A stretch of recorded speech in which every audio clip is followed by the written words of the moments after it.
ओम शांति। 24 नवंबर 2023 की साकार मुरली है।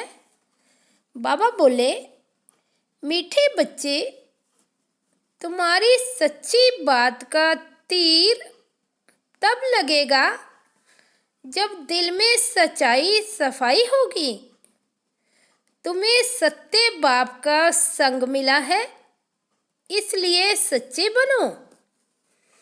आज का प्रश्न है, तुम सब स्टूडेंट हो, तुम्हें किस बात का ख्याल रखना जरूरी है? उत्तर है, कभी भी कोई गलती हो तो सच बोलना है। सच बोलने से ही उन्नति होगी। तुम्हें अपनी सेवा दूसरों से नहीं लेनी है। अगर यहाँ सेवा लेंगे तो वहाँ करनी पड़ेगी।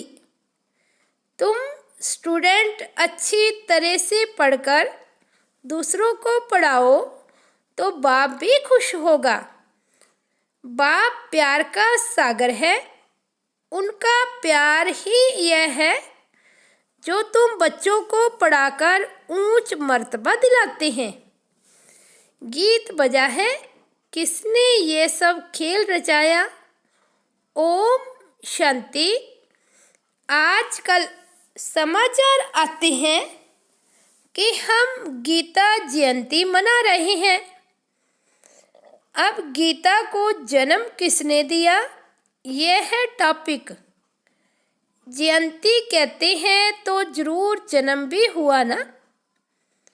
उनको जब कहते हैं श्रीमद् भगवत गीता जयंती तो जरूर उनको जन्म देने वाला भी चाहिए ना। सब कहते हैं श्री कृष्ण भगवानवाज, तो फिर श्री कृष्ण पहले आता, गीता पीछे हो जाती। अब गीता का रचयिता जरूर चाहिए।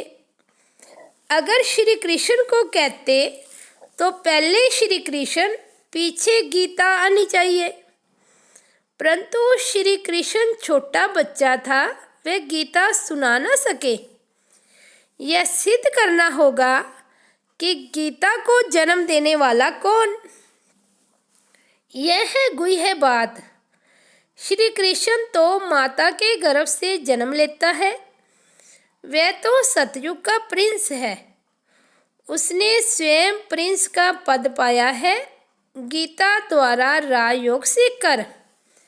अब गीता को जन्म देने वाला कौन?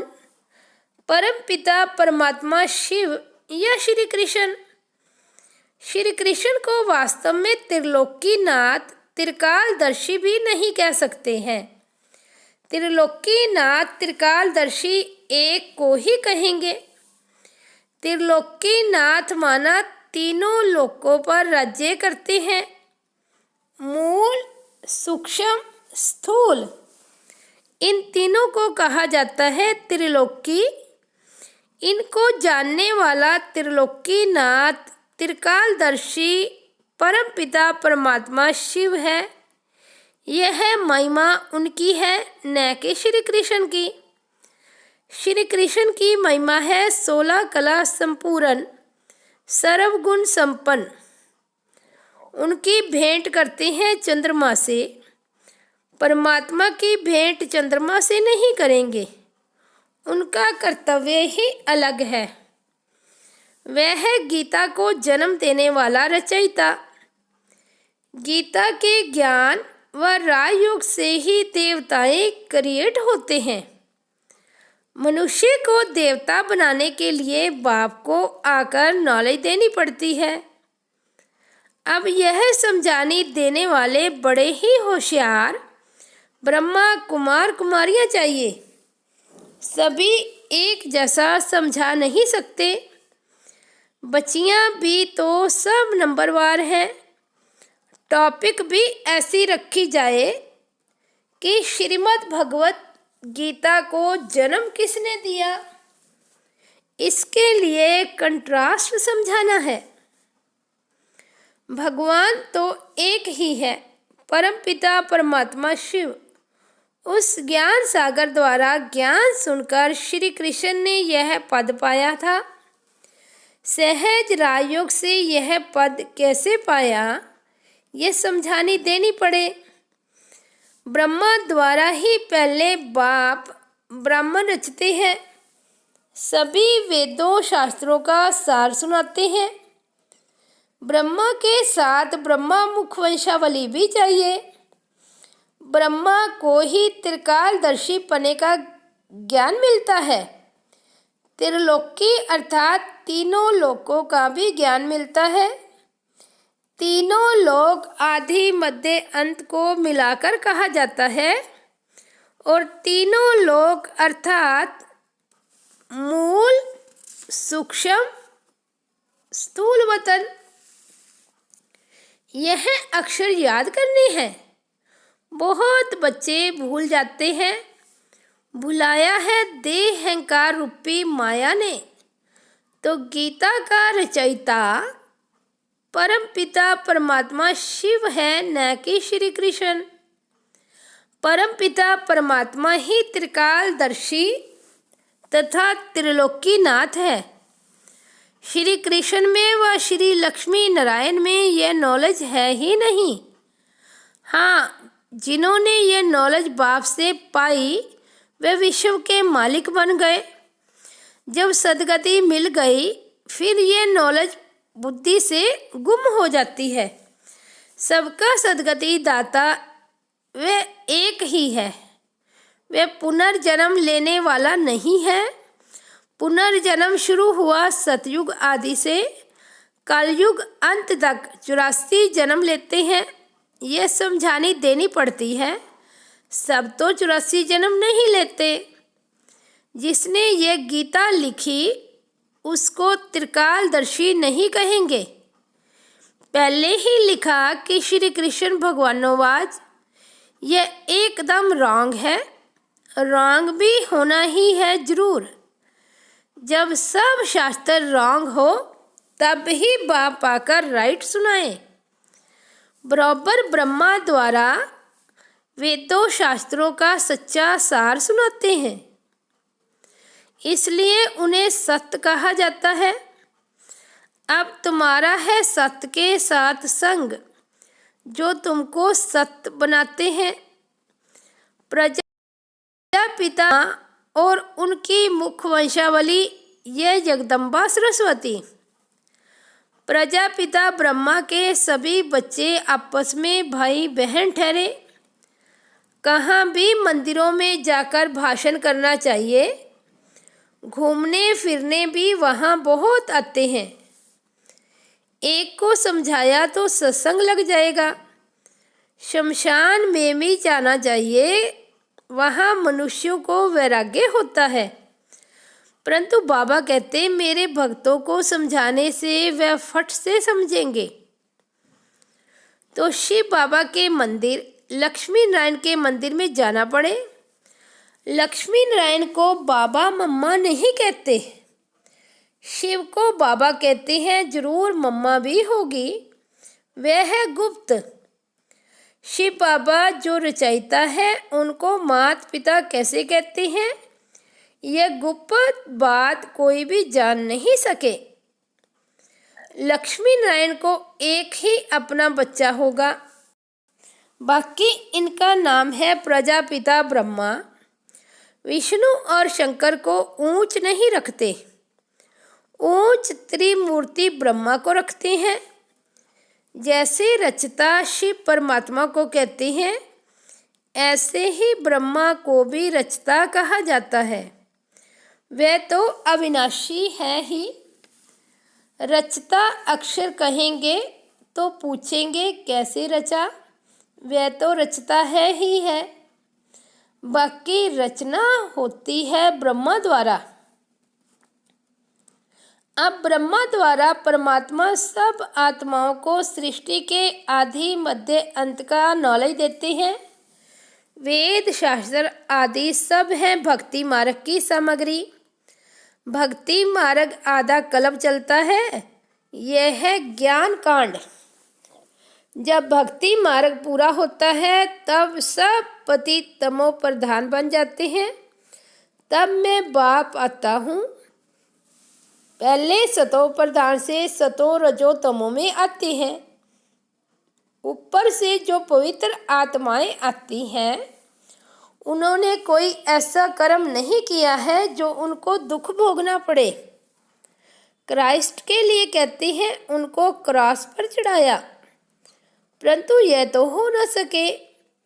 नई आत्मा जो धर्म स्थापन करने अर्थ आती है उनको दुख मिल नहीं सकता, क्योंकि वह तो कर्मातीत अवस्था वाला मैसेंजर धर्म स्थापन करने आया। लड़ाई में भी जब कोई मैसेंजर भेजते हैं तो वे सफ़ेद झंडी ले आते हैं, जिससे वे लोग समझ जाते हैं कि यह कोई मैसेज ले आया है। उनको कोई तकलीफ नहीं देते हैं। तो मैसेंजर जो आते हैं उनको कोई क्रॉस पर चढ़ा ना सके। दुख आत्मा ही भोगती है। आत्मा निर्लेप नहीं है, ये लिखना चाहिए। आत्मा को निर्लेप कहना रॉन्ग है। ये किसने कहा? शिव भगवानोवाच। यह पॉइंट तुमको नोट करने चाहिए। लिखने के लिए बड़ी ही विशाल बुद्धि चाहिए। समझो, प्रदर्शनी में क्रिश्चियन लोग आते हैं तो उनको भी बता सकते हैं कि क्राइस्ट की सोल को क्रॉस पर नहीं चढ़ाया गया, बाकी जिसमें उसने प्रवेश किया उस आत्मा को दुख हुआ। तो ऐसी बातें सुनकर वंडर खाएंगे। उस पवित्र आत्मा ने आकर धर्म स्थापन किया गॉड फादर के डायरेक्शन अनुसार। यह भी ड्रामा को भी कई लोग समझते हैं, परंतु उसके आदि मध्य अंत को नहीं जानते। ऐसी ऐसी बातें सुन वे लोग कुछ समझने की कोशिश करते हैं। कृष्ण को भी कोई गाली दे न सके। बराबर गालियां अभी ही मिल रही हैं। किसको? शिव बाबा को नहीं, इस साकार को। टीचर तो बाबा है, प्योर सोल, और यह इम्प्योर। जो प्योर बन रहा है, जो समझ गए हैं वह बित नहीं करेंगे, नहीं तो समझेंगे कि यह तो सिखाया हुआ है। फिर वह बात कोई को जचती नहीं, तीर नहीं लगता। सच्चाई सफाई बहुत चाहिए। जो खुद विकारी होगा वह औरों को कहे काम महाशत्रु है तो तीर लग नहीं सकता। जैसे पंडित का मिसाल, राम राम कहने से नदी व सागर पार कर जाएंगे, ये अभी की बात है। शिव बाबा कहते हैं मुझे याद करने से तुम इसे विश्व सागर से पार हो जाएंगे। कौन सा सागर? यह पंडित नहीं जानते। वैशाल्य से शिवालय में चले जाएंगे। बड़ी अच्छी रीति से श्रीमत पर चलना है। कहते हैं ना कि बाबा चाहे प्यार करो चाहे ठुकराओ, यहाँ तो सिर्फ समझाने दी जाती है तो भी कई मुर्दे बन जाते हैं। बच्चों को तो लिखना पढ़ना पड़ता है। बाप प्यार का सागर है, अर्थात पढ़ाकर ऊंच मर्तबा दिलाते हैं। यही प्यार है। बाप जब पढ़ाता है तो पढ़कर औरों को भी पढ़ाना है। बाप को खुश करना है। बाप की सर्विस में तत्पर रहना है। बाप की यही सर्विस है कि अपने तन मन धन से भारत की सच्ची सेवा करो। तुम्हें तो बुलंद आवाज़ से समझाना चाहिए। सभी नंबरवार हैं, राजधानी में भी नंबरवार होंगे। टीचर समझ जाते हैं कि यह दैवी राजधानी में क्या नंबर लेंगे। सर्विस से समझ सकते हैं कौन कौन मुख्य बनेंगे? खुद भी समझते हैं कि हम बाबा मम्मा जितनी सर्विस नहीं करते तो दास दासियाँ बनना पड़ेगा। आगे चलकर तुम सबको सारा ही मालूम पड़ेगा। हम श्रीमत पर न चले, सब क्लियर हो जाएगा। तुम बच्चे इस समय स्टूडेंट हो, इस समय तुम अपनी दासियां बनाएंगे तो खुद भी दासी बनना पड़ेगा। यहाँ महारानी बनना देह अभिमान है। सच कहना चाहिए कि बाबा ये भूल हुई, अभी संपूर्ण तो सभी बने नहीं हैं। इम्तिहान में जब ना पास होते हैं तो शर्माते भी हैं। बाबा का रात्रि में ख्याल चला कि मनुष्य 21 जन्म कहते, गायन भी करते। अभी यह ईश्वरीय जन्म एक अलग है। 8 जन्म सतयुग में, 12 जन्म त्रेता में, 21 जन्म द्वापर में, 42 जन्म कलयुग में। यह तुम्हारा ईश्वरीय जन्म सबसे ऊंच जन्म है जो अडॉप्टेड है। तुम ब्राह्मणों का ही यह सौभाग्यशाली जन्म है। अच्छा, मीठे मीठे सिकिलदे बच्चों प्रति माता पिता बाप दादा का याद प्यार और गुड मॉर्निंग। रूहानी बाप की रूहानी बच्चों को नमस्ते। हम रूहानी बच्चों की रूहानी बाप दादा को याद प्यार, गुड मॉर्निंग और नमस्ते। धारणा के लिए मुख्य सार। फर्स्ट पॉइंट, प्यार के सागर बाप के प्यार का रिटर्न करना है। अच्छी तरह पढ़कर फिर पढ़ाना है। श्रीमत पर चलना है। दूसरा, सच्चाई और सफाई से पहले स्वयं में धारण कर फिर दूसरों को धारणा करानी है। एक बाप के संग में रहना है। आज का वरदान है, नमित आत्माओं के डायरेक्शन के महत्व को जान, पापों से मुक्त होने वाले सेंसिबल भव। जो सेंसिबल बच्चे हैं वो कभी ये नहीं सोचते कि ये नमित आत्माएं जो डायरेक्शन दे रही हैं शायद कोई के कहने से कह रही है। निमित्त बनी हुई आत्माओं के प्रति कभी यह व्यर्थ संकल्प नहीं उठाने चाहिए। मानो कोई ऐसा फैसला भी दे देते हैं जो आपको ठीक नहीं लगता है, लेकिन आप उसमें जिम्मेवार नहीं हो। आपका पाप नहीं बनेगा, क्योंकि जिसने इन्हें निमित्त बनाया है वह बाप पाप को भी बदल लेगा। यह गुप्त रहस्य, गुप्त मशीनरी है। आज का स्लोगन है, ऑनेस्ट वह है जो प्रभु पसंद और विश्व पसंद है, आराम पसंद नहीं। अच्छा, ओम शांति। तो ये थे मीठे प्यारे बाबा के अनमोल महावाक्य।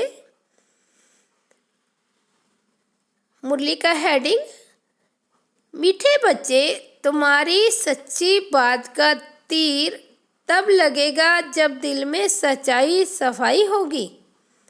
तुम्हें सत्य बाप का संग मिला है, इसलिए सच्चे बनो। ओम शांति।